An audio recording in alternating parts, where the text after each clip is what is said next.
भाजपा के लिए रास्ता खोल रही है, राज्य में महिलाएं सुरक्षित नहीं। अरे राहुल गांधी क्या कहता है? राहुल गांधी का अस्तित्व पश्चिम बंगाल में क्या रह चुका है?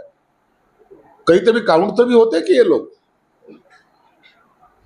ममता एक अकेली लड़ रही है वहां, बीजेपी उनके साथ में लड़ रही है, उनके खिलाफ लड़ रही है।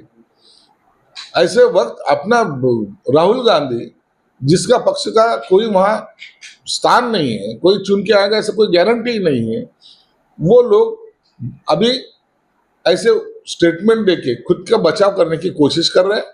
वहां ये टाइम बीजेपी सत्ते पे आएगी ऐसा जब चित्र दिख रहा है, तो ये राहुल गांधी की स्टेटमेंट बाजी अभी शुरू हुई।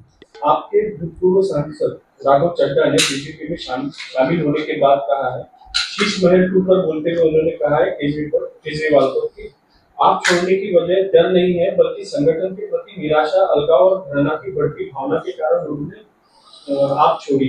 देखो, संगठन में इतनी हुकुमशाही जब चलती है तो हुकुमशाही कोई भी लोकशाही मानने वाली पार्टी सहन करती नहीं। वहां के इतने जो चड्ढा थे या तो और भी बहुत सारे नेता थे, उन्होंने भी आप में अपना योगदान दिया है। किसी अकेले के बलबूते पे पार्टी बड़ी नहीं हुई, ये सब लोगों के साथ की वजह से पार्टी का बड़ी हुई थी, पार्टी चल रही थी। लेकिन अगर उनको तुम हल्के में लेंगे तो फिर वो पार्टी में रहना नहीं चाहते थे, इसलिए उन्होंने पार्टी छोड़ी। अमित शाह ने कहा है कि जब मैं गुंडों को धमकाता हूँ तो दीदी को गुस्सा आता है, क्या मुझे उन्हें गले लगाना चाहिए? सही बात है ना। आज देखेंगे ये जो चुनाव हो रहा है पश्चिम बंगाल में, देश में ऐसा कोई राज्य नहीं, इवन बिहार में भी पुलिस कम लगती थी, आज वहां इतनी बटालियन गई है, इतनी पुलिस फोर्स गई है, लोगों में डर है, कहीं भी बम ब्लास्ट हो सकता है, कहीं भी खून हो सकता है। आपने देखा होगा, एक तो उम्मीदवार को वहां के कार्यकर्ताओं ने इतना मारा है जो बीजेपी का चुनाव लड़ रहा है। अब ये सब फुटेज जब आ रहे हैं तो वहां की गुंडागिरी कितनी है, इसलिए अमित शाह गुंडों को ठीक करना चाहते हैं और ममता जी उनको गले लगाना चाहती है। शीश महल 2 के मुद्दे पर अरविंद केजरीवाल को भाजपा के एक मंत्री ने रहमान डकैत कहा। देखो, अब कौन किसको क्या कहता है, हर कोई गांधी जी बोल के अपना रूप दिखाता है और अफजल खान की भूमिका में कब जाता है पता नहीं चलता।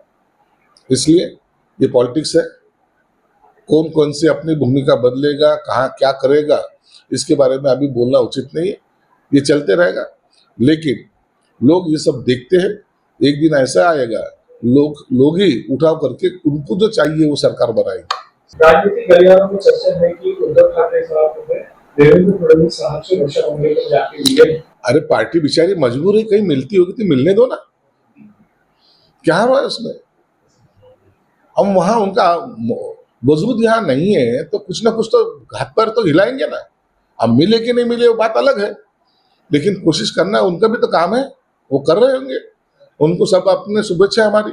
उसी पे संजय राउत ने कहा है कि आप इंतजार कीजिए, आने वाले वक्त में बहुत कुछ घटनाएं होने वाली है। क्या ये एकीकरण का इशारा है? संजय राउत अभी अमेरिका के डोनाल्ड ट्रंप से भी युति करने जा रहा है, ये बड़ी घटना भी इसी सामने आएगी। वो पागल है, वो उसको पता ही नहीं चलता कब क्या बोलना चाहिए। पार्टी के कितने टुकड़े करना चाहता है उसको भी पता नहीं। इसलिए भविष्य में वो पार्टी जब तक खत्म नहीं होती तब तक संजय राउत की आत्मा शांत नहीं होगी।